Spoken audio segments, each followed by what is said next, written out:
สบายดีพ่อพี่น้องฝั่งลาวและสวัสดีพ่อพี่น้องฝั่งไทยและก็ต่างประเทศนำเด้อ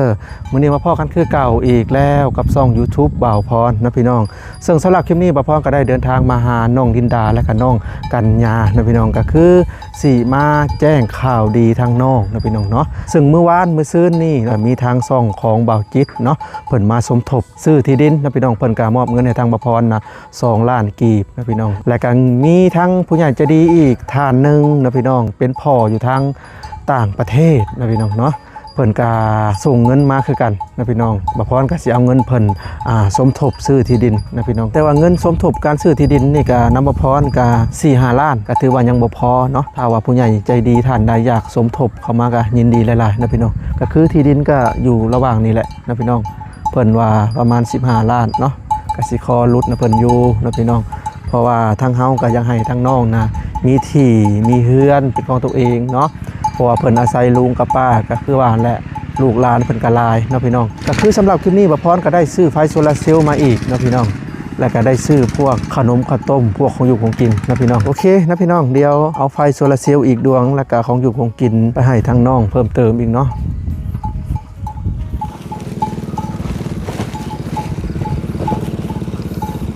เพิ่นพากันเฮ็ดอย่างเด้สงสัยกินข้าวกินน้ำเนาะ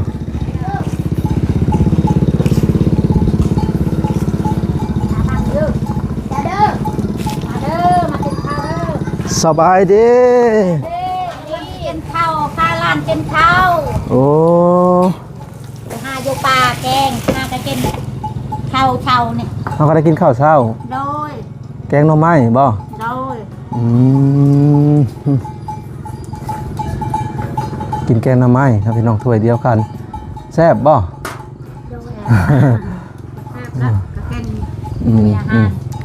เดี๋ยวให้เพิ่นกินข้าว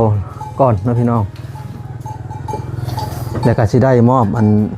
ไฟโซลาร์เซลล์ขนมข้าวต้มของอยู่ของกินนี่แหละแล้วก็เงินจำนวนหนึ่งเนาะ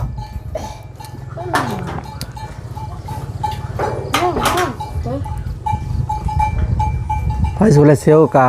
ได้2 ดอกเลยนะพี่น้องดอกที่1แล้วก็ดอกที่2ที่บ่พรซื้อมานี้ดอกที่2น่ะใส่ตารางเด้อโดยใส่ตารางให้มันสว่างที่เข้ากับบ่มีตอนนั้นกินไก่ไปหาตรงไหนปะอยู่เฮือน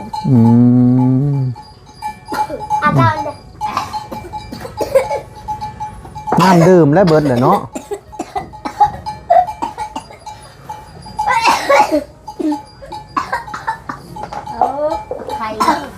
ยังบ่ดีขึ้นเลยบ่น้องกัญญา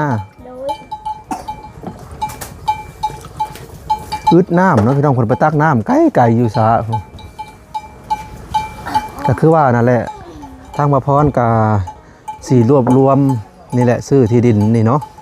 หลังจากซื้อที่ดินแล้วก็สิรวบรวมอันเจาะน้ำบาดาลหลังจากเจาะน้ำบาดาลแล้วก็สิมีการ รวบรวมเรื่องเฮ็ดเรือนเฮ็ดศาลสิมอบนี่แหละเนาะพี่น้องของอยู่ของกินขนมข้าวต้มเนาะน้องดินดากัญญาเดินกับใจอันนี้ก็ไฟโซลาร์เซลล์คือเก้า2 ดอกแล้วเด้บัดนี้โดยไฟโซลาร์เซลล์ดอกที่2นะพี่น้องตัวนี้ก็200 วัตต์เนาะตัวนี้ราคา600,000นะพี่น้องการเงินซื้อไฟโซลาร์เซลล์ซื้อของอยู่ของกินในข้างนี้ก็เป็นเงินของอ้ายโพน้อยอยู่ทางฝั่งไทยเด้อเพิ่นภาคมาน่ะ 2,000 บาทเนาะบ่พรก็เลยแบ่งซื้อตัวนี้นะ600,000นะพี่น้องของอยู่ของกินก็200,000เนาะเพราะว่าเงิน 2,000 ได้แต่ล้าน2หน่อยๆนะพี่น้องอันนี้ก็สิได้มอบให้ทางน้องลินดาเนาะเงินของอ้ายโพน้อยนะพี่น้องบ่พรก็อ่านตามสื่อเพจเพิ่นเนาะก็ยังอยู่ที่เท่าไหร่550,000นะพี่น้อง1 2 3 4 5 550,000เนาะกะนี่แหละเหลือจากซื้อของอยู่ของกินนะพี่น้องเหลือจากไฟโซลาร์เซลล์พวกเงิน 2,000 เด้กะเงินส่วนนี้กะสิมอบไปทางน้องลินดาแล้วก็กัญญาเพื่อเพิ่นไปซื้อไส้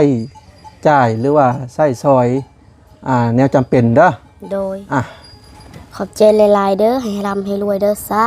ธุ เอาก็ยังให้ทั้งน้องดินดาน้องกัญญาแล้วก็ทั้งป้าขอบคุณอ้ายโอ้น้อยนี่เด้อที่ซื้อเครื่องซื้อของพวกนี้แล้วก็เงินจำนวนหนึ่งเด้อฝากขอบคุณเพิ่นแน่ ขอบคุณเด้อขอให้เจ้าอยู่ดีมีแห้งความเจ็บอย่าสุดายความไข้อย่าสุมีจงให้อายมีแต่สุขภาพแข็งอายุมันควันยืนทำมาทีงานให้รุ่งเรืองตลอดไป ขอบคุณหลายๆเด้อ ขอบคุณหลายๆเด้อ อิ่มแล้วบ่กินข้าวกินน้ำนะ โดย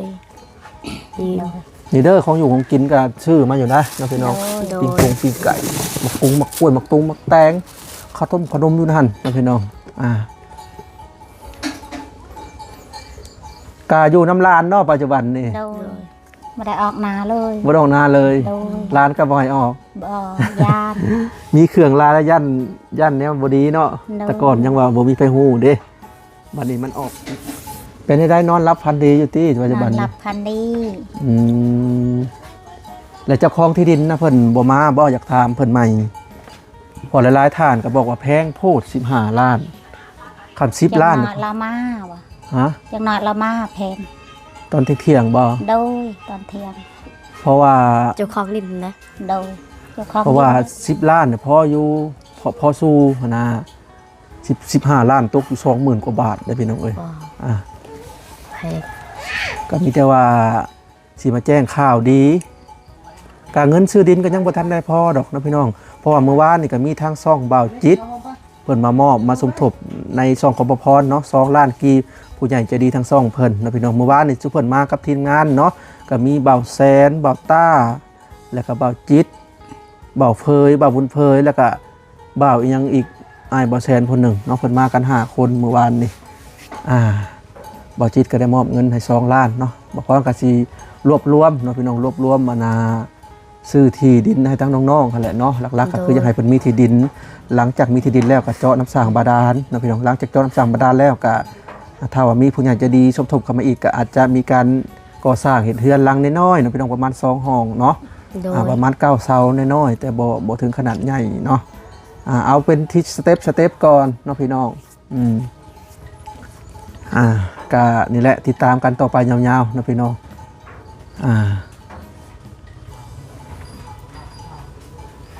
น้ำใช้นี่แหละเนาะขาดแหงนะพี่น้อง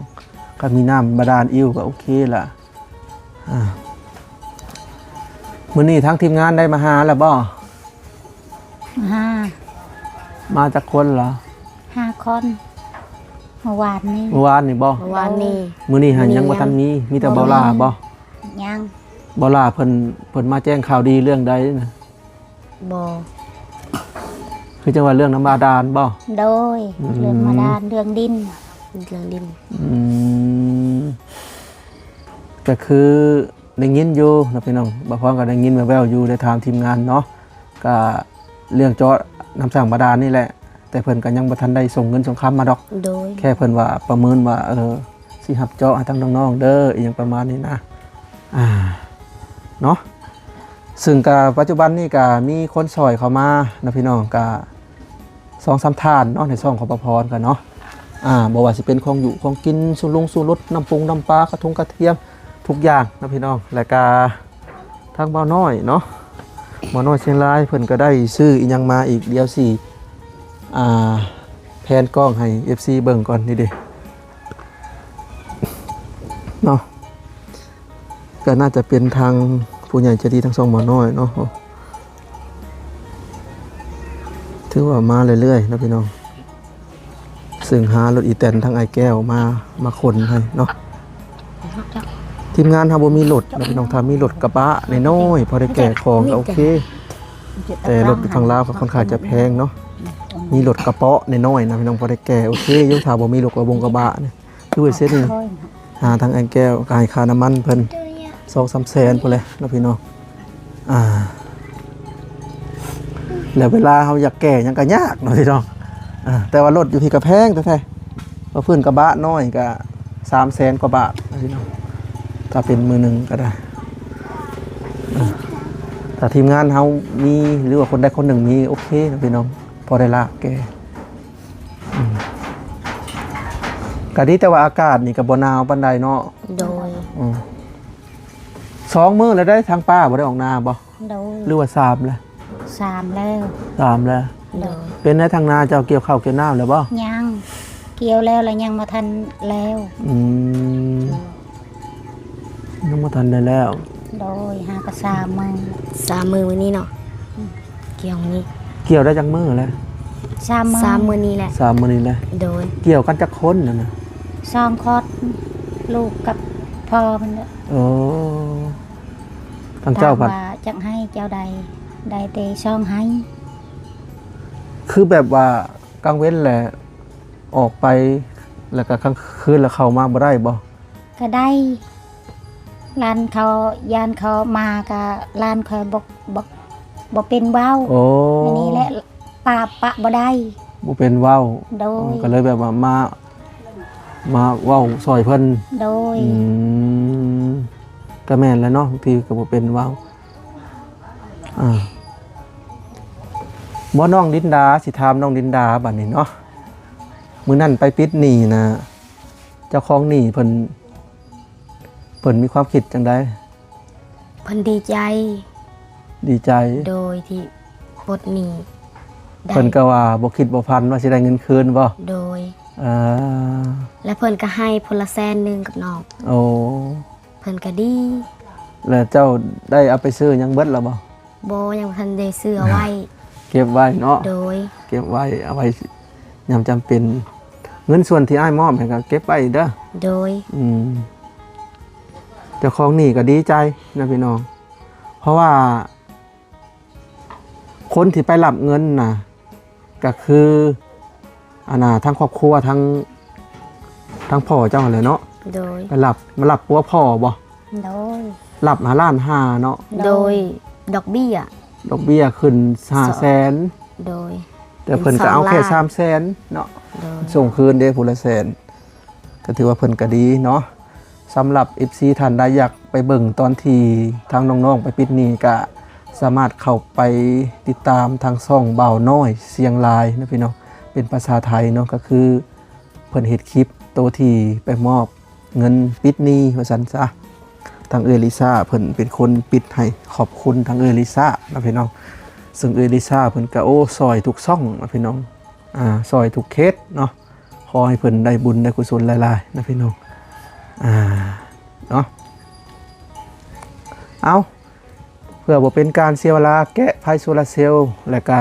ไปตากแดดก่อนเพราะว่าจะหน่อยแดดเบิดเด้ตอนนี้ก็9:30นแล้วตอนที่บ่พรถ่ายทำในขณะนี้นะพี่น้องไปตากแดดก่อนกุ้มฮอดแจ้งอยู่บ่ โดย ประกอบข้าวๆก็ได้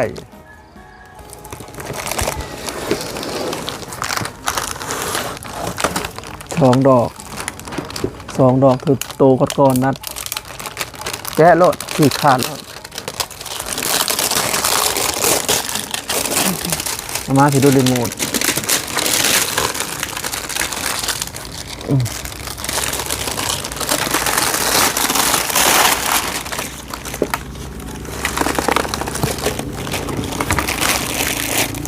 หรือเป็นสายเด้อถ้าเจ้ามีโทรศัพท์ซะเบิ่งมีหัวตัวใดเนี่ยไลนิ่งตัวนี้เป็นไลนิ่งของ iPhone รุ่นเก่าปัจจุบันนี้ iPhone รุ่นใหม่มันจะเป็น USB Type C เนาะนี่ Type C ก็มีตัวนี้ USB Type C หลายคนก็ว่าหัวสากใหญ่ตัวนี้แต่ใน USB โทรศัพท์รุ่นเก่าๆสมัยก่อนแสดงว่า3 สายเนาะแถมมากับไฟโซลาร์เซลล์ตัวนี้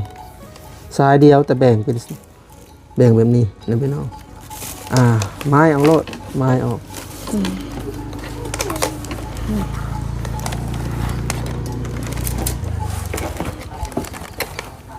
มันมีขั้วมันอยู่เอื้อยเห็นบ่ซบเขาจำโลด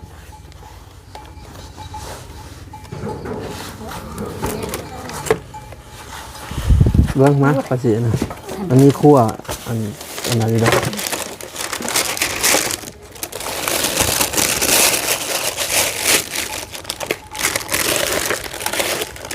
เข้าบ่นี่ครับพี่น้องแปดเต็มเด้ โอเคแหละกลางคืนก็จะได้เปิดใต้ตารางดอกนี่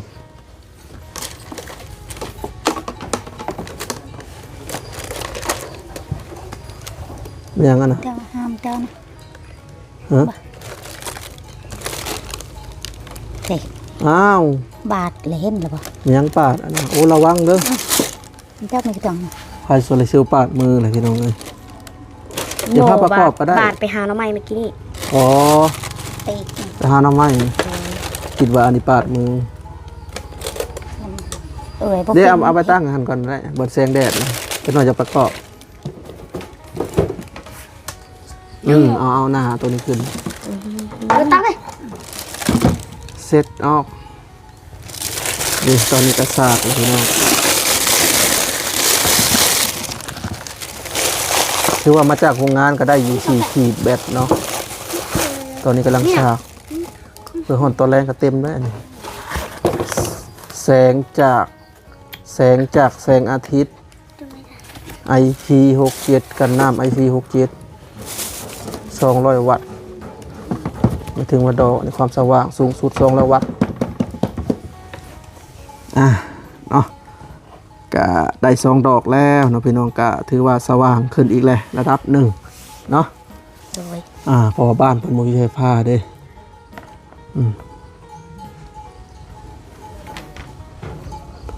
เอาบัดนี้เอาของไปเก็บไปเก็บไว้บัดนี้ โต๊ะเรียบร้อยแล้ว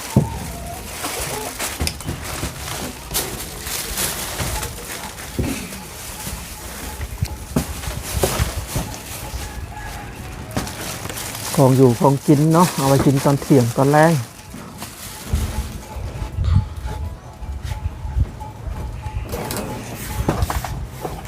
เห็นบ่น็อตอยู่พี่เนาะ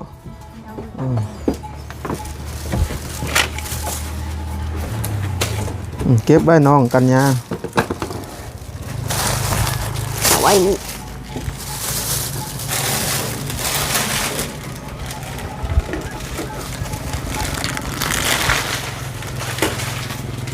เอาลงไปตากแดดไปน้องดินดาถือลงไปไป ใช่ค่ะ เซ็ง ตากในกลางเดินก็ได้บัดแล้วจังเก็บขึ้นมาเด้อตอนแรงๆนะ ใส่ จับสายมันมีหูหิวอยู่ตัวนั้น แต่ตัวนี้ยังไม่ทันได้ประกอบขา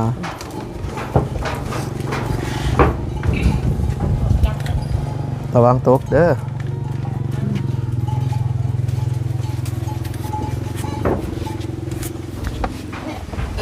อามาทางพี่น้องลินดา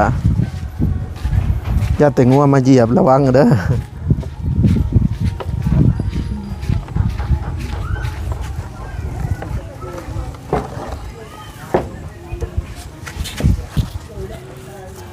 โอเค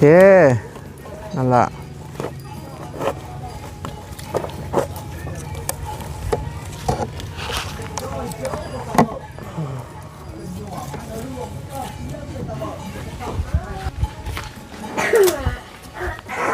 ดังไฟเห็นยังต่อเอื้อยนะ ปอกไม้ อ๋อน้ำไม้ย่ำนี่มันเป็นแนงแล้วเนาะ โดย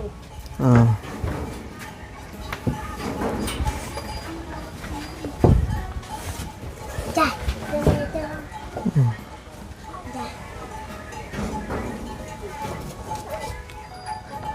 เอาเนาะพี่น้องซึ่งบ่พรก็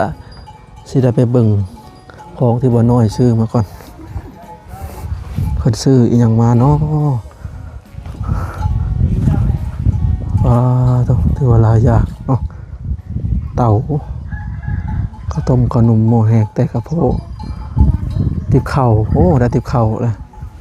เนาะ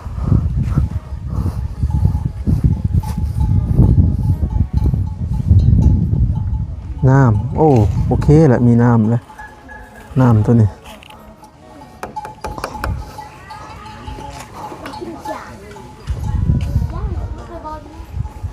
เรื่องที่ดินกานี่แหละนะพี่น้องกาอยู่ระหว่างโซนและเนื้อที่ดินระหว่างโซนนี่15 ล้าน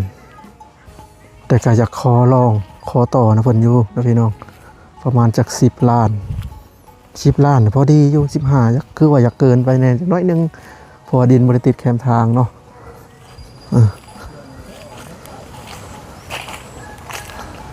กะตอนนี้งบนวพรกะมีประมาณ5 ล้าน 6 ล้านเลยนะพี่น้องเพราะว่าเมื่อวานทางบจิตเพิ่นกะมาสมทบ2 ล้านแล้วก็ผู้ใหญ่ใจดีทางอเมริกาอีก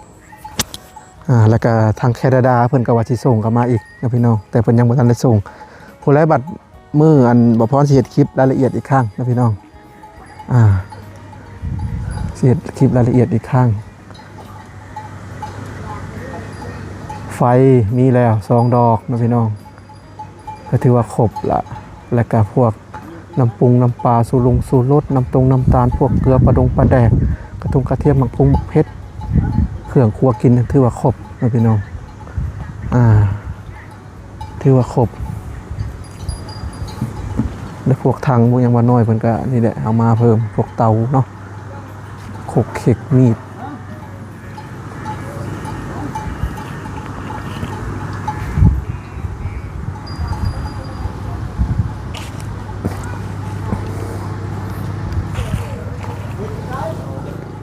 สบายดีบ่น้อยสบายดีทั้ง คือยังได้มาเหมือนเนาะ มื้อนี้ก็ซื้อไฟคือเก่าขนมข้าวต้มแล้วก็ แสงสว่างทางหล่างเนาะ แม่น โอเคดีเดี๋ยวเนาะ โอ้มีน้ำนะบัดนี้ เดี๋ยวน้ำไปเอาน้องๆมาเลยลงมาขนเครื่องไว้ มาไว้เดี๋ยวเนาะจะพูดถึงยังคนตรวจ ต้มน้ำไหม้ น้ำไหม้บ่ เปิด ไป ประ หา หาร น้ำไหม้บ่ แล้วก็มา ลงมาลูกละลงมาไว้ลูกละมาเบิ่งดูนี่มียังนี่บ่ต้องไปลงไว้สัมภาระเต็มเลย เจ้าของอยู่ห้องกินอันนี้ของไอ้แก้วไปเลย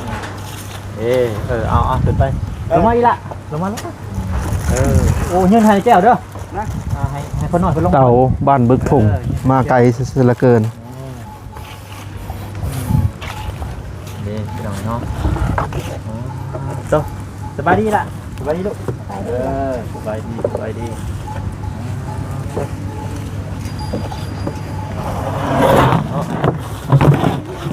เป็นมาม่าพี่น้องเนาะ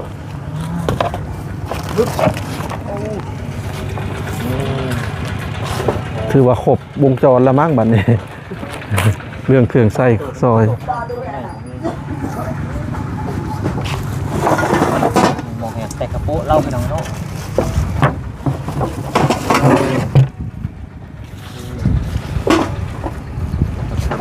2 ถังจังเลย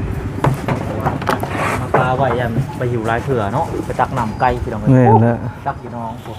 ตัวจังไดอันนี้ให้แก้วลงมานับเจ้าตอนมันนับเนาะ